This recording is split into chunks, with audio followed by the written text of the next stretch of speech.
Hey everybody, it's Daniel here from Mobile Syrup, and we are back with another review. This is the LG G2, used to be called the Optimus line, but LG got rid of that and just wanted to focus on its G line. So its mid-range and entry-level devices may have the Optimus moniker, but its high-end devices are just going to be called G. So we have the G2. Now this is a very interesting device. We took a look at this in New York earlier this year, but now we have the final production version. This is coming to Rogers Bell, Telus, Videotron, Wind, and SaskTel for about $200 on a 2-year contract. Very high-end phone. This is a 5.2-inch 1080p display, Snapdragon 800 processor, quad-core, 2.26 gigahertz. This is the fastest Android device currently available on the market in Canada, so this is quite an achievement. It's got a 3,000 milliamp hour battery inside. It also has 32 gigs of internal storage, a 13 megapixel camera with flash and optical image stabilization, and of course these strange looking buttons on the back. Yes, these are volume and power buttons located on the back of the device. What they do is allow you to quickly access functions like turning on the device. You can see here when I powered it on, there's a little LED that wraps around it. You also have quick access to things like the camera and quick memo, so if I hold down the bottom volume button, you get right into the camera, and if I do the same thing for the top, you have a quick access to quick memo. So this is a way of utilizing the locations of these strange looking buttons for good. Now inherently though, are these better placed than traditional volume buttons? Now obviously LG has a long road ahead of it to differentiate itself from Samsung, Apple, Sony, Motorola, HTC, Huawei, basically every other Android manufacturer on the market. Now how do they do that? Well, these buttons do quite well at that. This is definitely going to be the phone with the buttons on the back, but are they better? That is the question. No, they are not. They're different, and they'll take some getting used to. Obviously, you can see here, this is a big phone. It's a 5.2-inch display. It's not so big that you will really feel like it's a phablet, excuse my language, but it's big enough that your index finger will need to support it on the back, and that's why these buttons are here, because they're the natural place where your index finger goes. It did take some getting used to, I admit. I definitely smudged the camera a few times before kind of getting used to it, and I have a cheat sheet here. You can see this little ridge that LG has included. This is a metal raised ridge just east or west of the power button, and that will help you locate it when you are traveling horizontally across the back of the device. So once you are used to that, what do you have? Well, you have a very, very svelte device. It's about 9 millimeters thick. There are no buttons on the top, sides, or bottom. You can see here there's that micro USB port here. You have a bottom-facing speaker that's quite a bit lower than its competitors, and we'll get to that in a few minutes. And we also have some excellent sound quality from the headpiece. We had no issues with voice calls at all. And overall, this is a very nice and minimalist device. LG's done a great job with the hardware, except for one thing. It is a fingerprint magnet. You can see just from using it a few minutes, this thing is full of them. Now what happens after a while is that the oils from your fingerprints make the plastic quite slippery. LG has succumbed to Samsung hyperglaze fever, so to speak, whereas Nokia and Motorola seem to have supplanted this problem with a matte polycarbonate build. This feels very, very plasticky, and while a little bit better, in my opinion, than Samsung's former builds, only because this does not have a removable back, so it wraps better around the hand, it still feels too slippery, and after a few hours I wanted a case. That being said, let's move on to the device.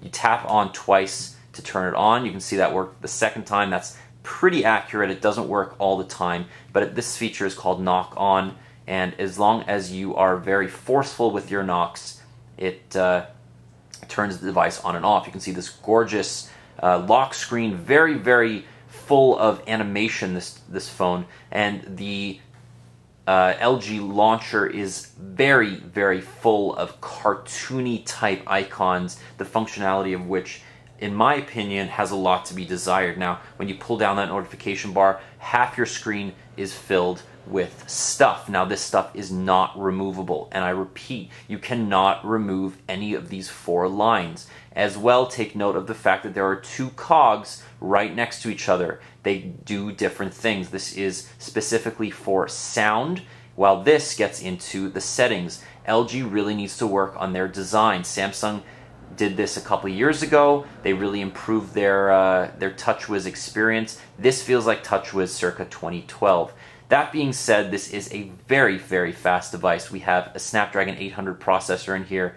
It's one of the fastest on the market. This supports LTE speeds of 150 megahertz on Rogers Max network. It also has 100 megabits on Bell and Telus, as well as AWS support for the new entrants. It is a very, very fast benchmarking device as well. You also have a 13 megapixel camera here, which is excellent and provides some very, very great photography capabilities. We have lots of modes here that most people won't use, but they're good to have anyway. Things like burst shot, night mode, intelligent auto, which basically is normal mode. I'm not sure exactly how it differentiates. We have dual camera, which uses the front and back. Have you ever seen that before? We have burst mode, as I said, and we also have something called shot and clear. I'm not sure where I've seen that before. Samsung cough Samsung.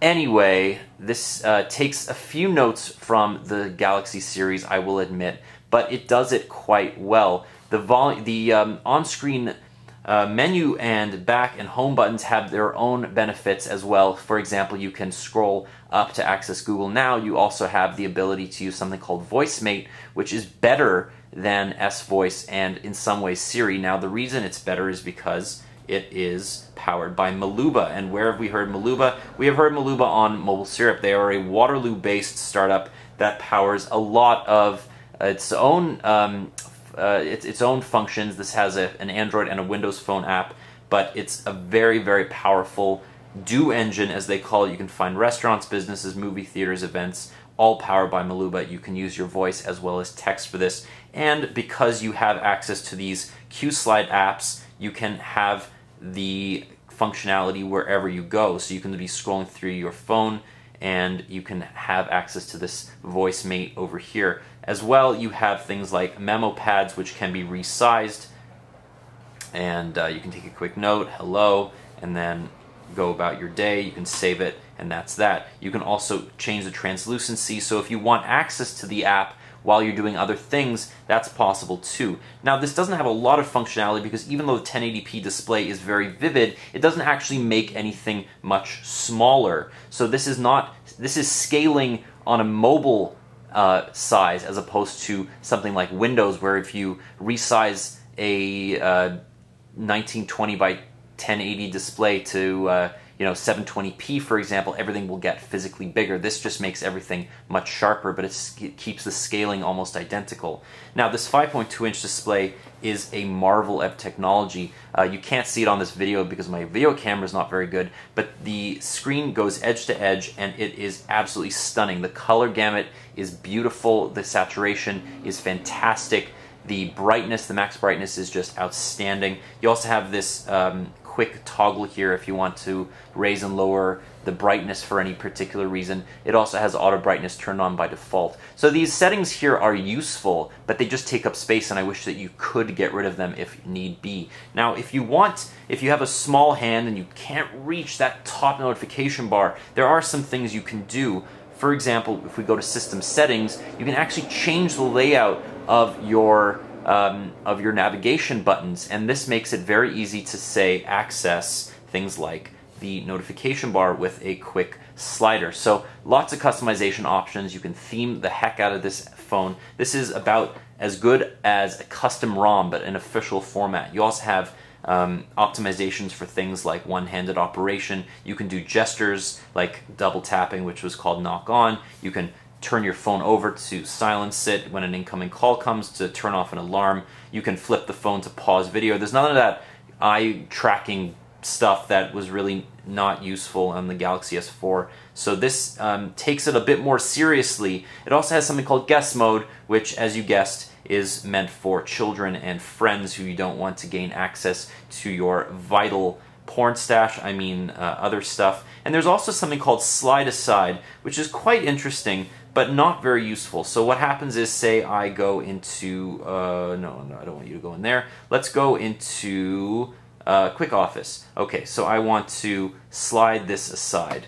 Okay, that's saved. So I use 3 fingers and I moved it aside, and then I'm going to go into this app and I'm going to slide that aside, and then I'm going to go into Starbucks and I'm going to slide that aside. Now what you have are 3 apps that are going to open next to each other, and then you can choose to restore them. Now what makes this better than the multitasking menu that you can just use to access your apps like normal? Well, nothing really. There's no difference other than it's just there. But it's interesting that it is there. It's interesting that LG is trying to differentiate itself, and as you can tell, it's actually quite fast. You just grab your 3 fingers and slide them across, and if you're done, you slide it away. The animations are smooth, the functionality is interesting, but it's just not very useful. So a lot of these applications are interesting, but they're just not very useful. That being said, this has a great all-round phone package. It sounds great, it looks great, it's fast, it's stable, and it's got some good software functionality as well.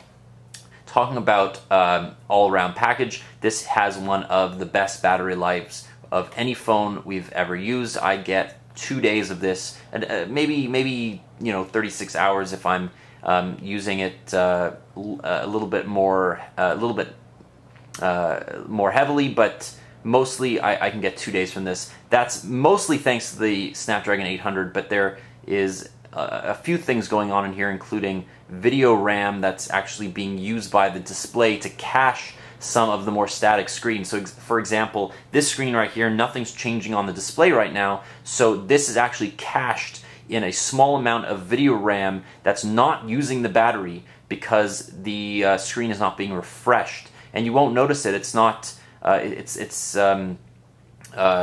invisible to the user, but it's extremely useful. So that's something to keep in mind as well. Now we're going to compare this quickly because I don't like disappointing, and I have a few treats for you.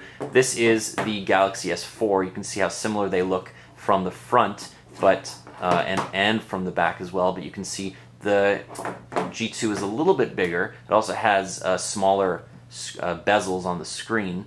And we also have something brand new for you that we're going to show you quite a bit of in the coming days. This is the Galaxy Note 3, and you can see this 5.7-inch full 1080p display. So we can take a look at that and compare. So I turned down the brightness on this. So let me turn up the brightness just a little bit.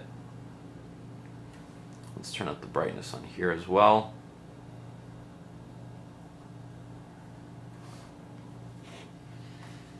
Now, you may not be able to see that very well, but these are both very bright displays. On the right, we have an IPS LCD display. On the left, we have a Super AMOLED display.